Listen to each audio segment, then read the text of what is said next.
Hello friends, माझ्या चॅनलमध्ये तुमचं खूप खूप स्वागत आहे. नवीन असाल तर चॅनलला लाईक सबस्क्राईब नक्की करा. व्हिडिओज पूर्ण बघत जा. स्टार्टिंगचे व्हिडिओ मे बी कोणाला आवडत नसेल, वाटत असेल की समोर काही इंटरेस्टिंग नाही आहे, तर हा विचार करून भरपूर लोक व्हिडिओ स्किप पण करून टाकतात आणि समोरचा व्हिडिओ बघायला जातात. तर प्लीज असं करू नका.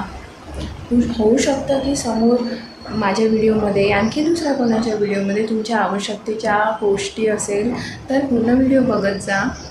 आणि व्हिडिओ आवडत असेल तर लाईक सबस्क्राईब तर तुम्हाला करायचंच आहे फ्रेंड. मला खूप सपोर्ट करायचा आहे तुम्हाला, माहिती आहे मला, तुम्ही मला नक्की सपोर्ट करत आहे.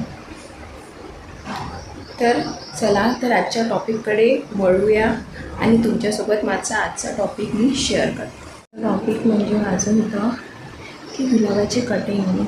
मी आताच नर्सरीमधून गुलाबाचं झाड आणलेलं. त्याला 3 फुलं आलेले होते, बट मी ते फुलं तोडले. त्यानंतर मग त्याला फुलंच आलेले नाही आणि फुलं तर आलीच नाही आणि त्याचे पानंसुद्धा पिवळे पडायला लागलेले होते, काही पानं सुकायला लागलेले होते. तर मग मी काय केलं की त्याला पूर्ण कटच करून टाकलं. मीच त्याचे लीव्स वगैरे सगळे कट करून टाकले न्यू ग्रोथ होण्यासाठी. मी तुम्हाला दाखवते कशा पद्धतीने मी कट केलेले आहे. मी कट केलेल्याचा व्हिडिओ शूट करायची विसरलेली होती, तर त्यासाठी सॉरी. पण जे मी कट केलेलं आहे त्याला लीव्ससुद्धा आलेले आहे छोटे छोटे, मी तुम्हाला दाखवते.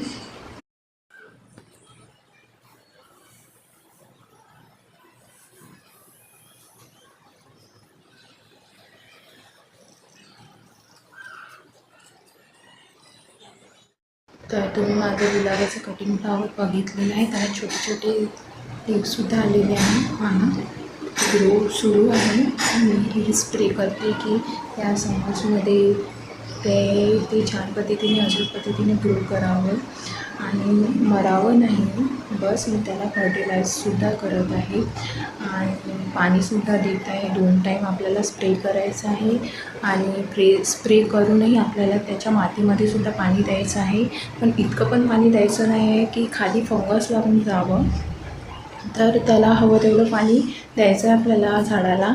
आणि मेन म्हणजे त्याला सॅनिटाईज करूनच आपल्याला ठेवायचं आहे झाडाला, कारण की समर्समध्ये गुलाबाचे झाडं हे थोडे कमजोर होऊन जातात, त्यांची रोगप्रतिकारक शक्तीसुद्धा कमी होऊन जातं. त्यामुळे मग त्यांना फर्टिलाइजसुद्धा व्यवस्थित द्यावं लागतं.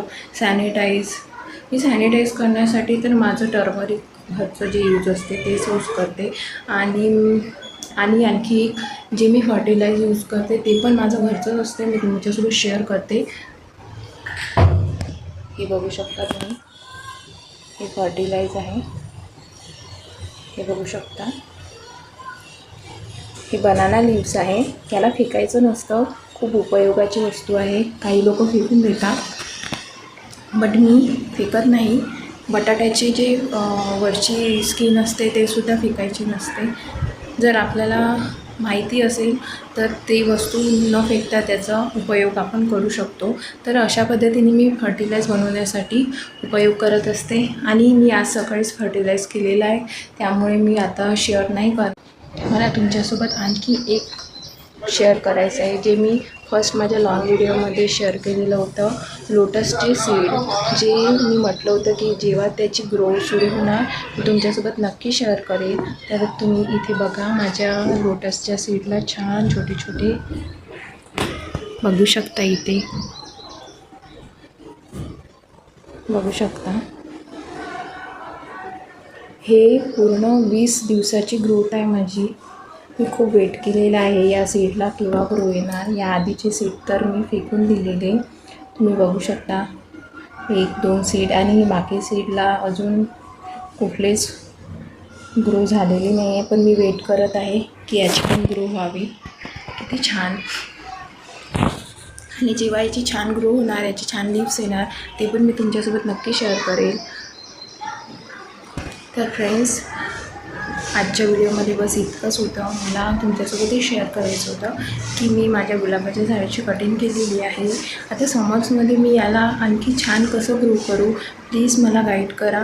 तुम्हाला जर माहिती असेल की मला आणखी काय करायला पाहिजे गुलाबाच्या झाडाला फुलं आणण्यासाठी, त्याची छान समर्समध्ये ग्रो होण्यासाठी, तर प्लीज तुम्हाला माहिती असेल तर मला कमेंट्समध्ये सांगा की मी माझ्या गुलाबासाठी या गोष्टी यूज करू शकते. तर आजच्या व्हिडिओमध्ये बस इतकंच फ्रेंड्स. माझे व्हिडिओ बघत असाल तर पूर्ण बघा फ्रेंड्स. आवडत असेल तर लाईक सबस्क्राईब नक्की करा, सपोर्ट करा. थँक्यू. मिळूया नेक्स्ट व्हिडिओमध्ये.